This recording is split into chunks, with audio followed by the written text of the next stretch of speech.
I in a YouTube intro right now? Wait, how does that make sense? I'm 30 to 42,000 feet in the air right now. Oh, hey. Have you ever been forced to fly halfway across the world without your consent? Because if so, then first of all, I'm sorry to hear that. I don't know, I feel like that can only be a bad situation. Except for second of all, it's fine if you're a high school aged child on national television. I mean, obviously, I feel like that goes without saying. If you were 15 to 17 years old in the 2000s and smoked weed and cigarettes and drank alcohol a lot, that means you were probably on the show I'm talking about today, World's Strickest Parents. And I think that's a good enough intro for this show, honestly. I'll just have the start of the episode do the rest for me. 16-year-old Celeste from Perth has given her mother nothing but grief for the last 12 months. I don't think I need to change my behaviour. I think it's just my mum's delusional or something. Yeah, no, for sure. That probably is what it is, actually. You definitely don't sound like you're drunk as fuck in the airport right now. That would probably be really weird. I mean, to be fair, she is being sent to the USA and the state of North Carolina, which is kind of a little bit far from Australia. I mean, I'd honestly want to be drunk before that flight too. That's like what, like over 20 hours? Fuck that. Although this girl is 16 years old. So I guess like legally and morally, there probably are some issues there. I mean, to be fair, I'm 19 in America, so I have about as much legal right to drink alcohol as she does. Although that doesn't mean I'm not sneaking a few shooters of Fireball before my flight. Don't get it twisted. You gonna give me a cuddle when we go? No. No? I'm not even gonna get a cuddle. No. That breaks my heart that I used to have this little girl that seemed to love me, and now I don't. Wow, yeah, no, for sure. Actually, that definitely wasn't the saddest thing I've ever heard in my life. I'm not gonna like cry later thinking about that or anything. To be fair, this is pretty much the way every episode is. There'll be a kid who's like, I don't give a fuck about anything. I don't go to my job. I don't care about my school. The only thing I care about is getting lit. Man, fuck responsibilities. And then it cuts to the parents' perspective, and it's, you know, as a kid, she was full of light and joy. She loved me and her mom so much till she smoked her first cigarette. Now we've lost her forever. Except plot twist, it's not just one dysfunctional teenager, it's two of them. It's two dysfunctional teenagers. I mean, shit, since I'm the one making this video, it's really three dysfunctional teenagers. To people that don't like me, I say fuck you, because I probably don't like you too. See, that right there is really some wisdom you can only get from an alcoholic 16-year-old. Every weekend we go out, we get drunk. Let's get slizzard. Or in our words, slizzard. The more I watch this show, the more I'm glad I was a little tiny baby in the 2000s. This show came out, I was still crawling around on the ground, and I'm glad that's the case, because had I been a conscious age and heard this girl say the word slizzard, that would forever be in my vocabulary for the rest of my life. For sure, 100%. I do want to get fucking slizzard right now. Travelling with Celeste is 16-year-old Kai from Sydney.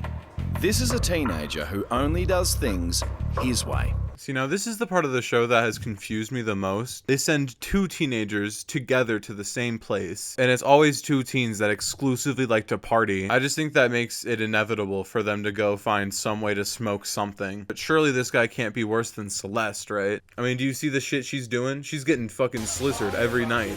I'm just cool, rowdy, get up to mischief, go pick fights. I like my pills, speed, coke, acid. Oh my god, that was so much worse than I thought it was gonna be. This kid's on advanced level drug taking. This ain't no casual wake and bake. Nah, this kid's doing a line to get out of bed. He's doing speed and cocaine and acid. I feel like he's so young, he had to have just skipped the normal high school drugs.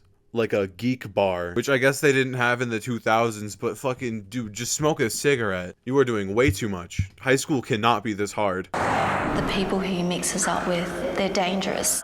Well, sometimes I get a job for rolling someone. I go out, I bash the person, and I take the stuff and leg it. Oh, word. So he's a criminal? He's straight up violently robbing people on the streets at night on top of doing illicit drugs? Hey, crazy idea. What if instead of sending this kid to North Carolina, I don't know, put him in jail maybe? It's crazy they're sending a guy like that with a girl who just discovered you can steal alcohol from your parents for the first time. Like, sure, this is objectively a bad thing to do, but at least she's not in a gang. Kai over here, on the other hand, acting like he lives in Gotham City or some shit. Got Batman coming after him.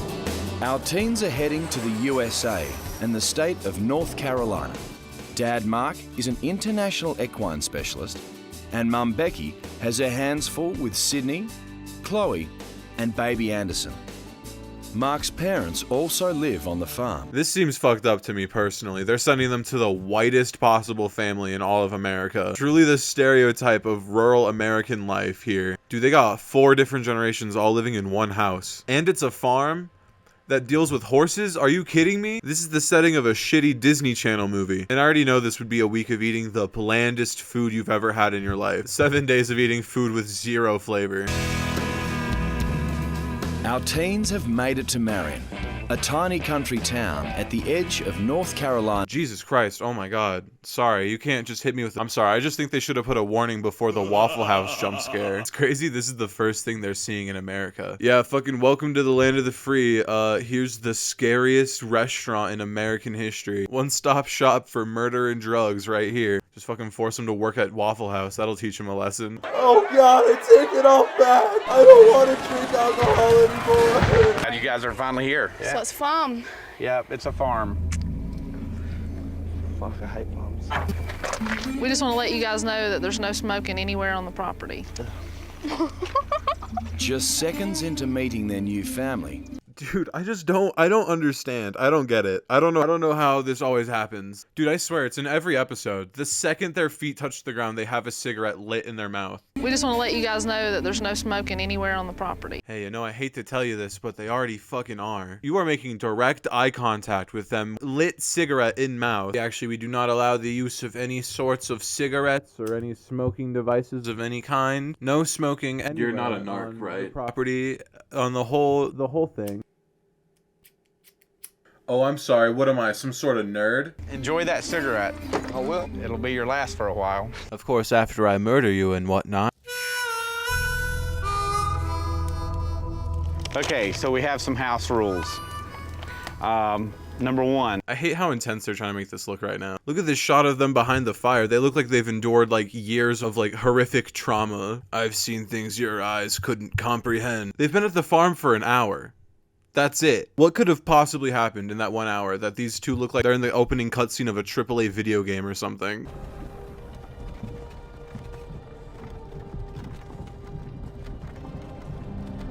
Hey, you. You're finally awake. Mind you, the only thing happening right now is they're being told the rules of the farm. Be respectful to self and others. So Kai, do you have an understanding of what respectful means? Not being a... You got it. Damn, what was behind that censor, actually? Did he just say the signature funny Australian word? Guys, did he just say the word that mustn't ever be uttered in an American accent? Number 2, the needs of the animals here come before the needs of yourself. So when we do a lot of animal rescue, we have a lot of different animals. Oh, ew, dude. What? I'm supposed to care about animals? Dude, what the H? I'm supposed to give a fuck about an animal? On a farm, dude? Yuck. Oh, what? Oh, horses? Dude, I don't care about the horses. Get them out of here. Actually, wait. Hold on. Horses?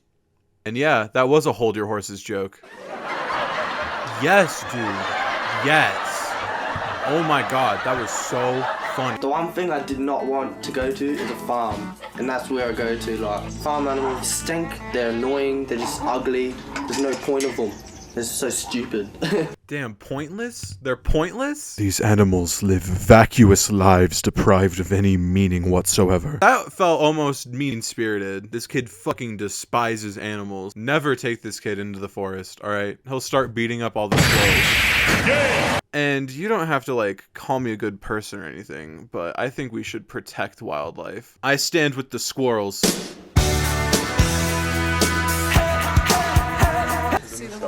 It's Kai's worst nightmare. And to make matters... Dude, what? No, an alpaca? I am genuinely so frightened right now, guys. That's your biggest nightmare, really? Are you not a little bit more afraid of axe murderers? Or getting into an accident on the highway? A plane falling out of the sky and landing directly on your house? Things that every normal person is afraid of? What we're gonna do is we're gonna kind of show you how to clean the stalls out. We're gonna start with BJ here. I'm sorry, you're gonna be starting with what? Having worked with unpredictable teens, Mark has been trained by police in proper restraint techniques. I need the cigarette. Wow, that's crazy, because this, to me, looks like a very simple technique, actually. It appears to be a very textbook hand holding onto arm restraint. Personally, I don't think I would have had to go to the police to teach me how to do that. Jackpot. A dozen bottles of alcohol, along with cigarettes, have been discovered, smuggled in Celeste's bag. Holy shit, 12 bottles? Sounds like she packed mostly alcohol on a trip across the globe. I've got my vape, I've got my Benjamin, I've got my rolling papers. Now I'm all ready for my 9,000-mile journey. And like, I guess I'll bring clothes too. I mean, if I have to. And they get the Lytle zero tolerance treatment. Okay, nah, that's actually evil at this point. This is a crazy thing to do because y'all are adults. You could have just drinking the alcohol. You didn't have to go smashing all the bottles with a hammer in a fucking plastic bucket. If I were the parents, I would have yanked that shit from them. We getting fucked up tonight, popping 12 bottles. With their smokes and booze gone, our teens have decided enough's enough. I don't want to do it. It's so stupid. Night's fallen, and they've taken off for the hills. Neither of those things are true, actually. It is still very clearly the middle of the fucking day. It's actually impressive how not at all dark it is outside, and you are saying night has fallen. Why is the narrator trying to make this sound so much more interesting than it actually is? Night's fallen, and they've taken off for the hills. In the dead of night, they snuck off into the hills. Dog, the sun is still out. I don't know how to tell you this. But something has caught their attention on the outskirts of the Lytle property. Oh my god, yes! Open the door, see if it opens. It's a cabin being built for a disabled member of their new American family. And the teens think it's a perfect opportunity to exact some revenge. Okay, no, you are fucking with me at this point. One of the people producing this show definitely planted those matches there. You cannot convince me otherwise. Who leaves a box of matches in a house they're actively constructing? Also, where did they get that cigarette from? To exact some revenge. We literally just saw all his cigarettes get flushed down the toilet. See, this is why I have a conspiracy theory that the cameramen in this show supply the kids with cigarettes in every episode, all in the name of content, of course. Because where did he get that from? It fucking materialized the second they found the matches.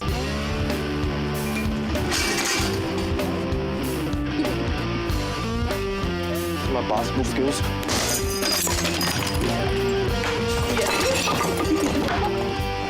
Okay, yeah, no, that's fucking crazy. Of course, after they stumble upon a freshly built house that looks like it's ready to be lived in even, their immediate impulse is to fucking destroy it. Why couldn't they have just chilled in this house they found? They get to be away from the lame-ass farm people who don't want them to be doing drugs, but instead they decide to destroy it. Oh my god, I'm over the moon right now.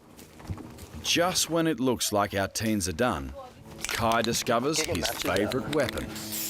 Oh, spray paint! And on this day, the world's newest supervillain was born. I'll decide they can pay you whatever.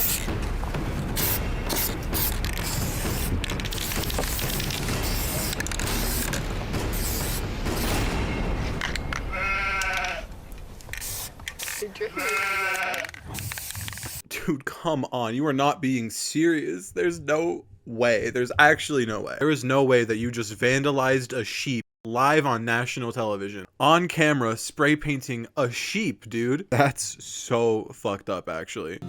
Our teens have no idea of the trouble they've just bought themselves. I feel like they should have some idea how much trouble they're in. I have a theory that they're in a metric shit ton of trouble.